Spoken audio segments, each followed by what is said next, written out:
ибни Муборак ай. Ва и Абдуллоҳ ибни Муборак яки шогирди имом Абу Ҳанифа ай. аз шогирдои имом Абу Ҳанифа яки аз устодои имом Бухорӣ ай. ки инҷода алҳамдулиллоҳ ки бузургии Абу Ҳанифа ҳам дар ҳамин ҷо мисол ҷои худшам меёвад ки ҳамин хел шахсияти бузург дар мадрасаи Абу Ҳанифае ки устоди имом Бухорӣ ай. И хела манзалатҳои худи Абу Ҳанифада ҳам таъсираш мераса. ҳамин кас мегӯяд ки ман мега ба шумо қиссаи як мардеро мекунам ки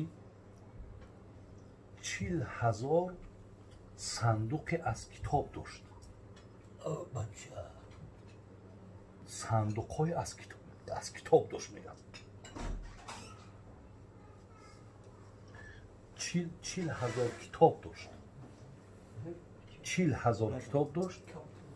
баъдан мега аз дохили ҳамин 40,000 китоб мо бо ҳамо вохӯрдем.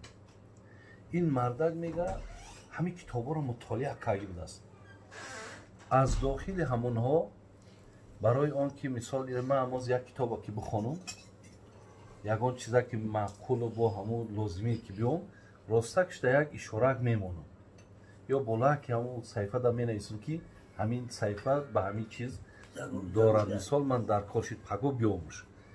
ҳамон кас ҳамхели ишора аз дохили 40,000 китоб 4,000 насиҳат бирун кай.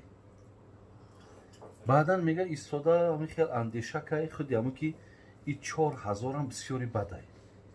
ира хонанда намехонам. биё камш кунам гуфтааст. мега овардаш ба 400 расонидаш. ҳазрат гуфт ки 400 ам мушкилаи ҳар касира. мега овард ба 40 расонидаш. аз 40 ам поёниш кард мега ба 4 ҷумла қатӣ аз байни ҳамун 40,000 4 ҷумларо гирифт. дар китобаш овардааст мега ҳамун 4 ҷумла чӣ буд? аз байни 40,000 ҷидош кай. якташ ҳамин будааст. гуфтааст ла тағтарра билмол ала кулли ҳол. фарзандои азиз гуфтаа агар мабодои худо яке молдорат кард мағрур наша. ба сабаби мол мағрур наша. яъне вақте молдор ки шудӣ мақсад дигар одамгарита гум накӯ. зеро ки дар тамоми аср мебинӣ ки инсон вақте 4 тангара ёфт баъд гузашташа фуромӯш мекунад. гузаштаро фуромӯш мекунад. зин лиҳоз ин ҳазратам ҳамира гӯшта дорад ки бачам ҳеҷ гоҳ ба сабаби пайдо кардани аз мол яъне ҳамин қай ки ғурур пайдо накун. ғурурш як чизе ҳаст ки дигар одамам намешуморӣ, баъд нописанд мешавӣ. халас бисёр хислатҳои нохуб дар то ҷамъ шудан мегирад. ҳоли худо раҳмат кунад шайх Саъдиро мегӯяд ки на мунъими ба мол аз касе беҳтар аст. касеро агар дидем ки бисёр пулдору молдорай, маънои ӯро надорад ки и аз дигаро беҳтарай. на мунъими ба мол аз касе беҳтар аст. хар гар ҷили атлас бипӯшад хар аст.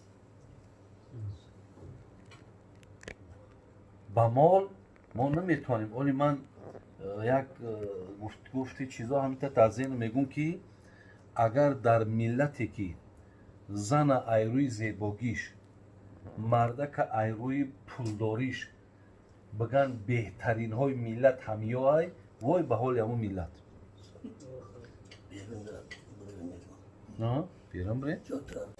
сухани ҳазрати Абдуллоҳ ибни Муборак. чиқеле ки ман аввал қайд кардам, Абдуллоҳ ибни Муборак устоди имом Бухорӣ ай. яки шогирди Абу Ҳанифа ай.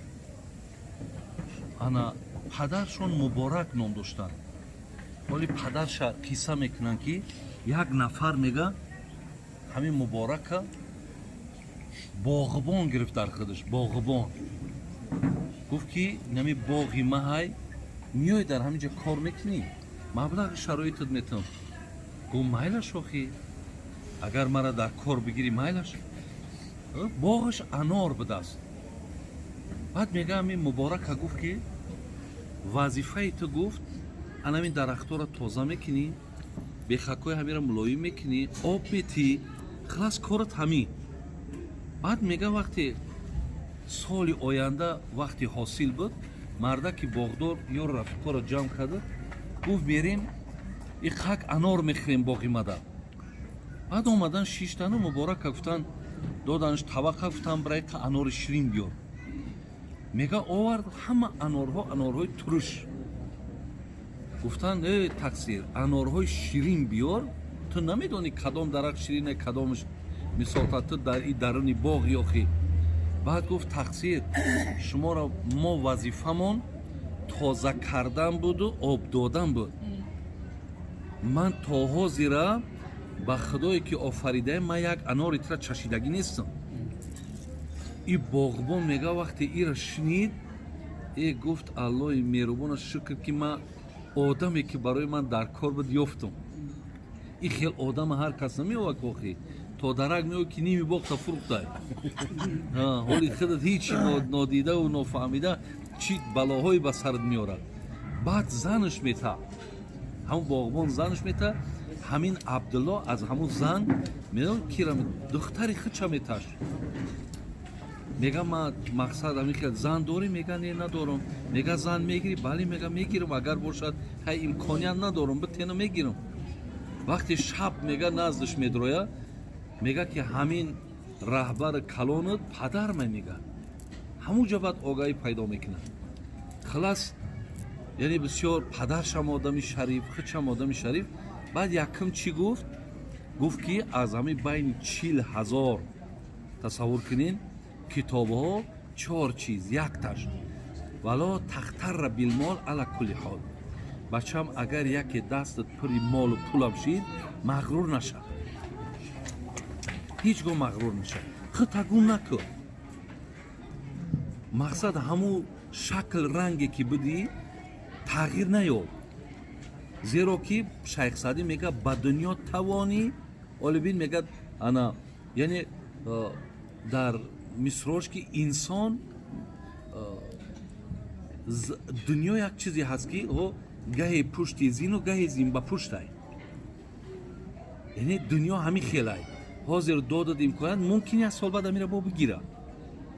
баъд даи баъзе номаъқулиё ки кадай бо даруд мекашанаш. якум гуфт ҳамин. дуюм гуфт вала туҳаммил меъдатака ма ла тутиқу. дуюм насиҳате мекунам, ҳамин меъдата аз ҳамон андозаш пур накун. яъне агар мабодое мешавад ку ҷое меравад ки шукри худо 3-4 намуд меоранд, мевара мебинӣ, севара мебинӣ. баъд дигар гуфти ҳамун тоҷикои мо ки хаяку ана чҳели мегуфтанд ку як каҳдонаи мардум мегуфтанд. каҳай мардум, каҳдонаи мардум нест ку охӣ. яке ҳамун вори вақте ёфтишам пайғамбар мега ки бояд меъда 3 хона дошта бошад. меъдои мо як хонаш мега барои таом, як хонаш барои ов, як хонаш барои нафас. меъда 3 хона дошта бошад. як хонаша барои таом бигирен, якша барои ов ҷидо кунен, якша барои нафаскашитон. мақсад ҳамаша пур наку ҷои ову ҷои нафаса. зеро шайх саъдӣ мега ки зи пурхӯрӣ ба рӯзе 100 бимирад, зи камхӯрӣ якеро таб нагирад. ай пурхӯрӣ 100 кас бумбара имкон дорад, не ки ай камхӯрдан ҳамин таб, ҳатто касали таб да мубтало намешавад. дар замонаи пайғамбар як кас омади як иморат кард, гӯ ҳазрат ман ҳаминҷа як часни духтурхона мекунам. хуб гӯ майлаш бикун.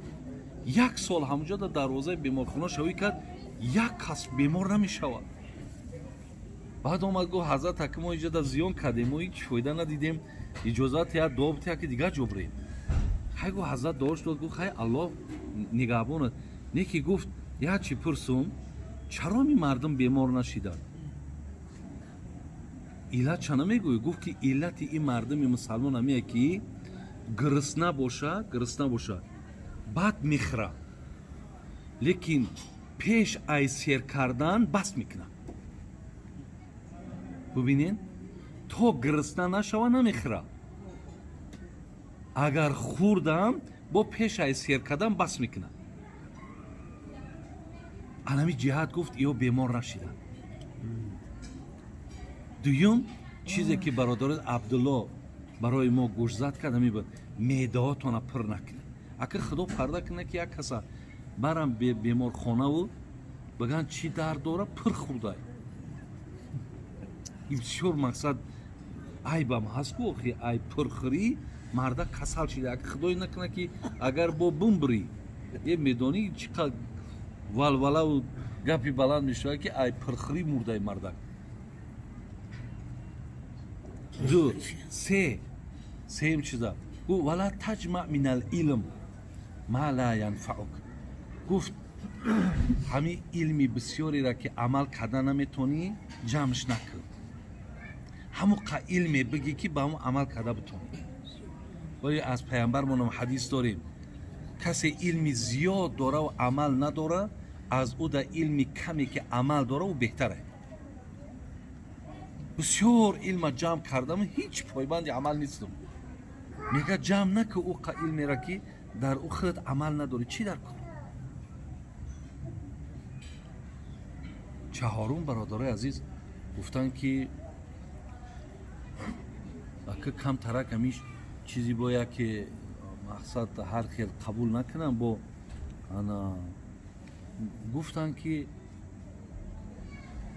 ҳамаи сирта дар занак нагӯ ҳамаи сираам нагӯ гуфтанд ака яке ман ҳамин чизода камкамак хавотирам барои чӣ ки чизои ба ҳикматаю намефаҳманд амира агар бифаҳманд мега дурустай о меган ку ай навкиса агар қарз кардӣ харҷ накун ин гапҳо мисол маъно дорад яъне ҳамаи сирта дар ин нагӯ ита сахт боварам накун ки мақсад тамом гап дар ҷои дар корӣ шудагиай мун эсодон гира барое ки оле бинен ҳамин имом ҳасан ки набираи пайғамбармон буд саломат имом ҳасан ки набираи пайғамбармон буд ай дасти занаш заҳр дода шид набираи пайғамбар заҳр додан ба дасти занаш шид оле ҳамин шаби қадра пайғамбармон ҳикоя кард дар асҳобаш ки гуфтанд ки лайлат оли ин оят наёмад буд мегӯяд ки як шаби қадр беҳтар аст дар ибодат ай 1000 моҳ ай 84 солам боло мега асҳоби пайғамбар бисёр чира ҳикоя кард ки ҳамин омад мега як пайғамбаре буд дар бани исроил ки бибинед мегуфт 1000 шаб яъне мақсад меҷангид бо душманои дин мефаҳмед мисол 1000 моҳ меҷангид 1000 моҳи дига да мега фақат ибодат мекард баъд ҳайрон шиданд асҳоби пайғамбар гуфтанд хуб мақсад аҷиб коре бин 1000 моҳ ин мардак меҷанг 1000 моҳи дига ибодат мекай 1000 моҳи дигааш бо хайр мекай ҳамин корш ҳамин хел будааст ин ака умматҳои пешин амрҳошон дуроз буд ку баъд мега ҳавас хӯрданд ҳамин оят мега яке сабабҳои нузулш ҳамиай лайлатулқадри хайру мин алф шаҳр як шаби қадр беҳтар аст аз 1000 моҳе ки дар ӯ шаби қадр набошад халас бародарои азиз ва гиромӣ мақсад чие ки یعنی اعتمادی بسیارم این انا که بعد همون لیلت القدری که گفتم همون پیغمبری که می جنگیده است 1000 ماه تماما دشمن نمیتونستش نابود که سیرش نمیدونست که همین چه ما نابود کنیم میاد سیرش در پیش زنش میگه میدونی که من همیا چیکار کنن که من نابود میشم میگه همین با موی سرم اگر خدمت ببندن موی سری دراز داشته من دیگر اگر زور بزنم با قوتم مقصد همه میکنم من همینجا وفات میکنم میگه همون را هم خریدن تیار کردن و همین کار در حق همون کم به هم نابودش کردن اکم مقصدم چیه که ما درباره احترام زنها بسیار از دین ما بسیار سخنهای زیاد داریم ولی اعتماد ولی همه سیر هم گفتم بسیار مشکله همه سیر هم آدم مثال گفتن در کار بعضی چیزهایی هست که هم را باید پیش خود نگاه بداریم انا سخن عبدالله برادر عزیز همین بود که همین از 40,000 بگیم آورده با 4400 با 4 نصیحتی که ما را کردن مراد حضرت عبدالله همین بود خدا توی مبارک آمین این دادر ما امام علی را خدا جمع شد این خواهرچه‌مان جمع با خیر بگردانه الله مهربان قدومی خواهرچه را در این خانه نیک خیر بگردانه آینده از بینشون فرزندایی که هم صورت خوب و هم سیرت خوب داشته باشن خداوند به وجود بیاره با عقیب این خرسندی ها خدا در این خاندان با خرسندی ها را برقرار و بردوام نگه داره آمین یا رب.